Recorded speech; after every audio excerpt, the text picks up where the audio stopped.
Israeli Prime Minister Benjamin Netanyahu capped off his visit to Washington, D.C. with a series of meetings on Capitol Hill today. Netanyahu met with a bipartisan group of lawmakers. He also has a one-on-one with House Speaker Mike Johnson. The trip to the Hill is the last item, I should say, on the Israeli leader's Washington agenda after he arrived here on Sunday. And it comes as President Trump proposed that possible U.S. takeover of Gaza. NBC News correspondent Vaughn Hillyard joins me now from Capitol Hill. Vaughn, what have you heard today from Prime Minister Netanyahu and lawmakers about the president's comments the other day on Gaza?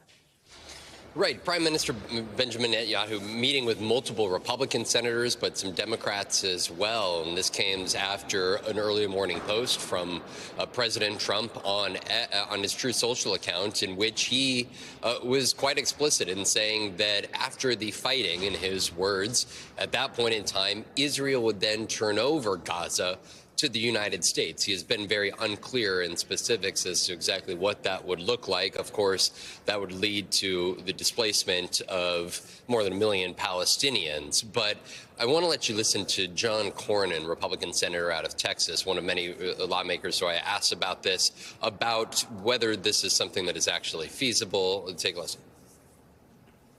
Palestinians who live there, it's uninhabitable.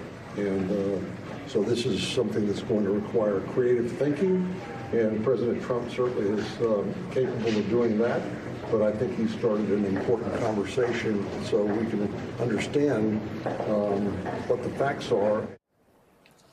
Of course, U.S. expansionism into the Middle East is quite remarkable, but what you've heard from many Republican lawmakers, Kate, is not ruling it out entirely, but suggesting that the U.S. should, in fact, look at the situation in Gaza and whether that would be in the interest. Of course, there is a lot yet to be determined and unclear from the Trump administration and congressional Republicans. Thanks for watching. Stay updated about breaking news and top stories on the NBC News app or follow us on social media.